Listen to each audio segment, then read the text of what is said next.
So what do we need to get started in turkey hunting and gobbler hunting, spring gobbler? Right. So that is a great question, and so we're going to keep it simple, and then we can go from there. Just like any other hunting, you can go bare minimum to you're spending thousands of dollars. Yeah, absolutely.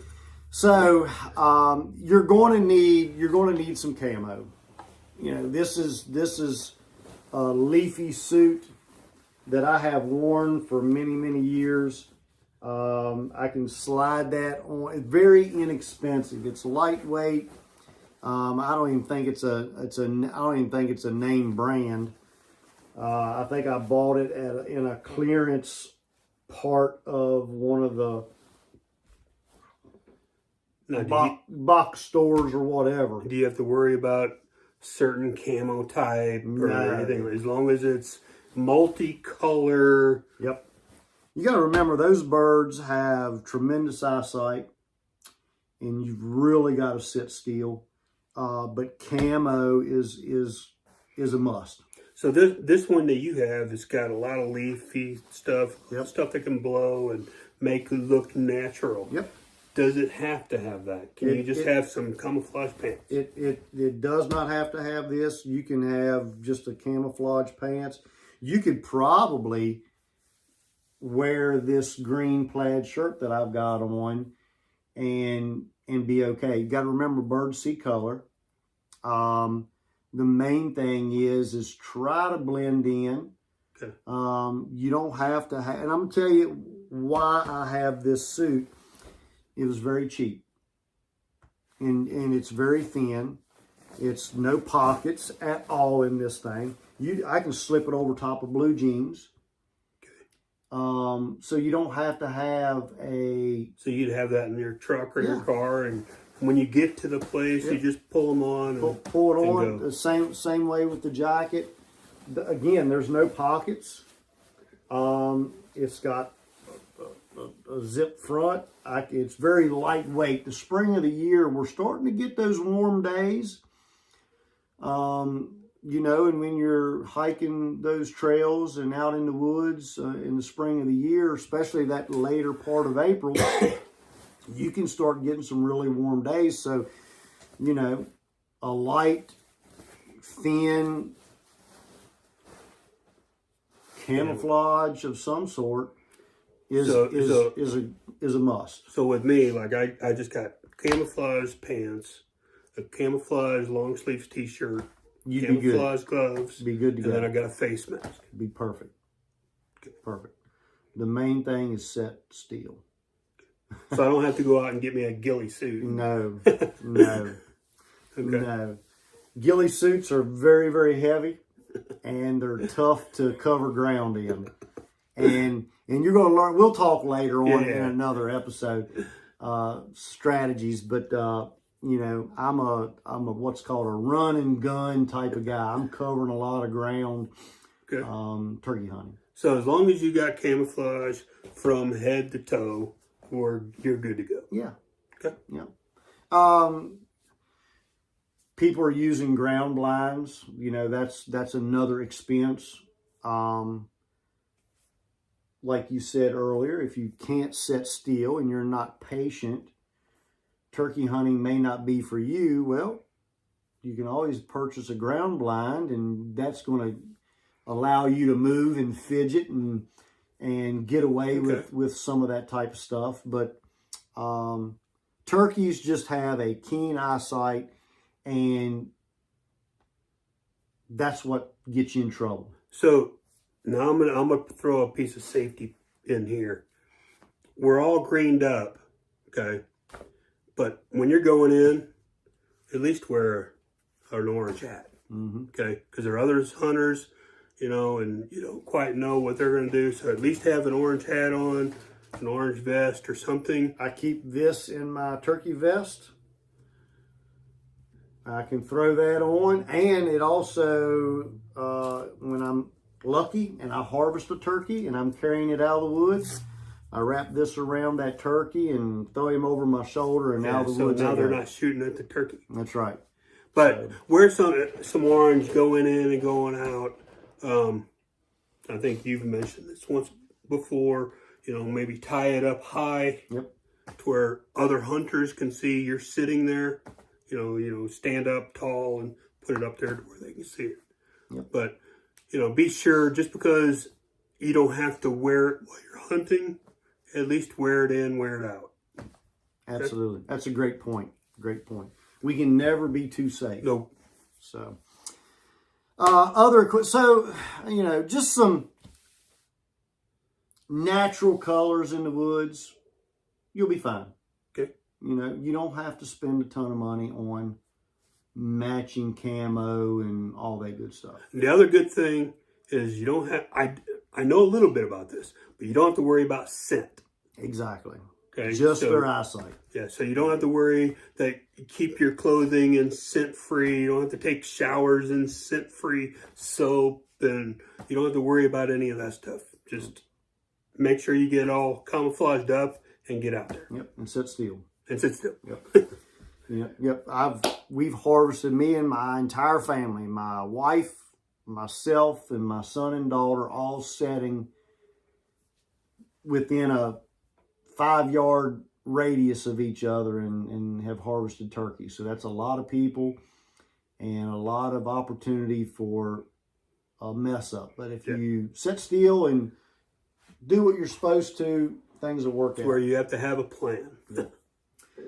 So we need a firearm. You need a firearm. And so well, we say firearm. You could actually go out with archery. Yeah. So you need some sort of instrument to make the harvest. Yep. But we're going to primarily talk about firearms. Yeah. Spring gobbler, it is, just like archery, especially traditional archery, it's a skill of getting close. You've got to get within that 20-yard mark.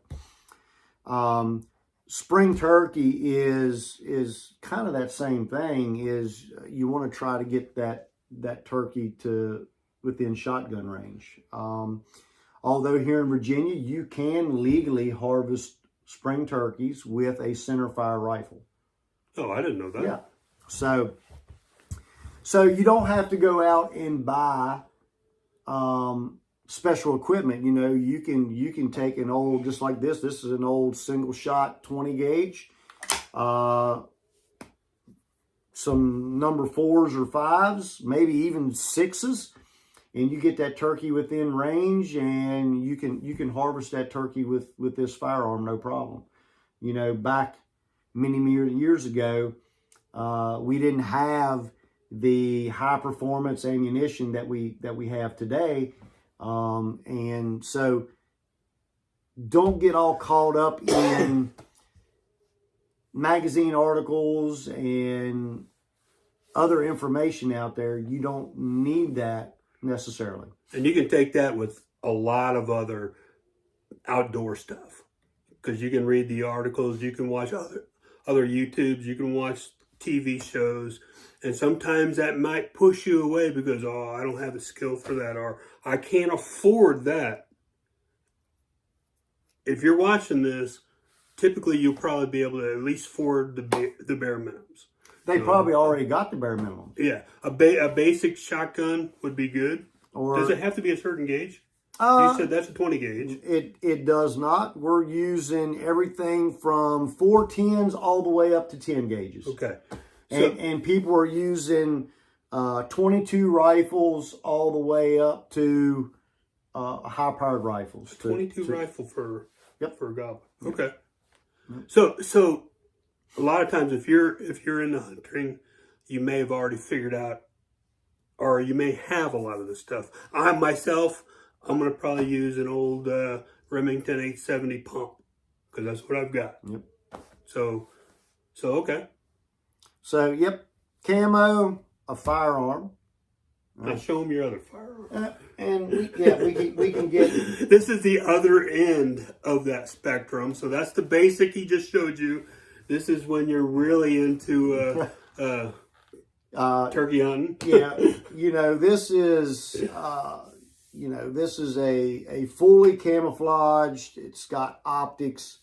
It has turkey choke. Yes, a special turkey choke tube, and like I was, you know, Bob and I were talking before we went live here or went on air.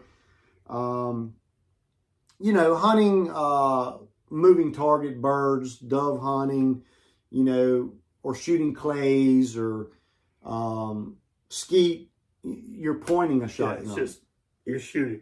Yeah, you point that shotgun. Well, when you get into turkey hunting with today's choke tubes and the you know, the high-end ammunition, you're no longer pointing that shotgun. You're aiming it like a rifle because the shot patterns become very, very dense, and your effective range gets a little bit further.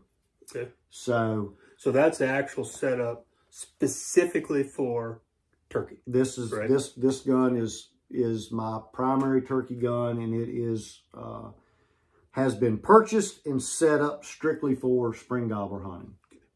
So that's the other end of the spectrum, that's right. guys. That's the other end. But I started out with a single barrel.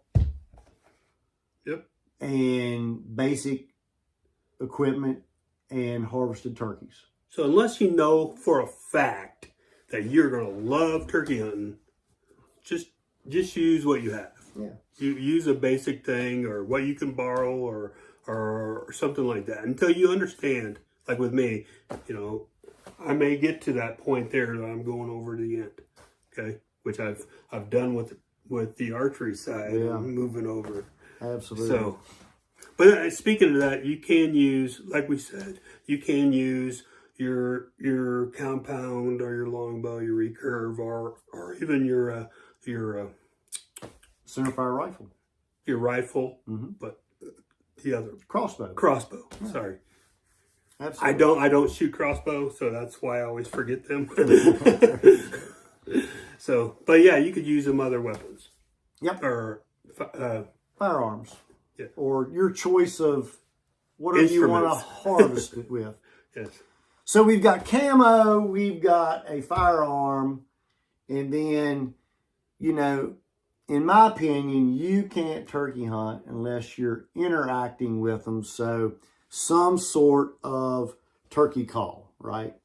And this is what we call a box call. And this is probably you know, this box call has probably harvested more turkeys in the, you know, the years it has been developed than any other call, probably. Would you say that's like a beginner call? I would not say a beginner call would be what I would call a push-pull call. Okay. And I don't have one with me this evening. But on one of the other episodes, we'll demonstrate that. But that's just a push-pull is a box probably half this length, and it's got a peg that you just push. Okay. And it'll sound like a turkey. It is the easiest. You know, if you can take your finger and push a peg and create that cadence, you can harvest turkey. And then you get more advanced calls that takes more practice. That's the call that I have. And this is a clinch mountain call, which is, I believe, is made right here in Virginia. Actually, I think that's the one I have. Yep. So, you know, we're not really pushing anybody's product. No, but this is a Virginia boy. This is a Virginia boy. Why not, right? I mean, we're not getting paid for this. We told you that before. So I wish we were, but it'd be nice. And we don't get swag. We don't get anything. No. But we're doing this because we love sharing our skills. Let's give it. This is a Virginia guy, so let's give him a little bit of props. That's right. Hashtag Clinch Mountain calls, right? There you go.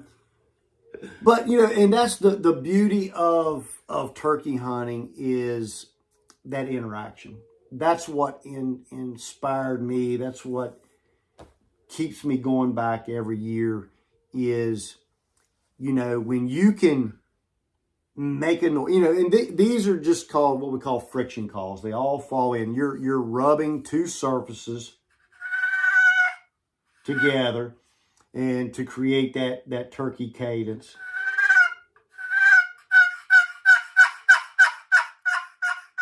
Now I was told that all the different sounds that you make with the calls, the different, the gobble and all that stuff, that's just basically turkey language. Yep. And each thing has a different meaning. Absolutely. And we'll do an episode just on calling. Okay. Because it's so much that you can't put into one episode. But yeah, some sort of call. Okay, look at this one. Absolutely. Some sort of call that you can use effectively to imitate those hen calls. So this is the one that he said earlier. So this has got a piece of glass on it. That is a glass call, yep. And It's got a peg and a glass surface.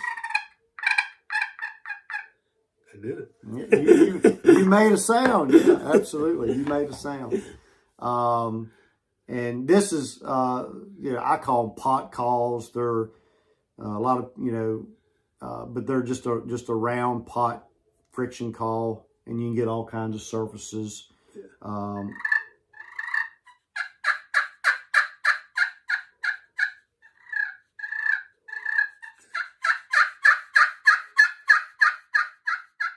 And like I said, we'll talk about calls, how to call, how to use them, and all that good stuff as we'll do an actual show on that one. Progress with this. So what else do you need? So you got your camouflage, you got your calling mechanism, you got your method of harvesting.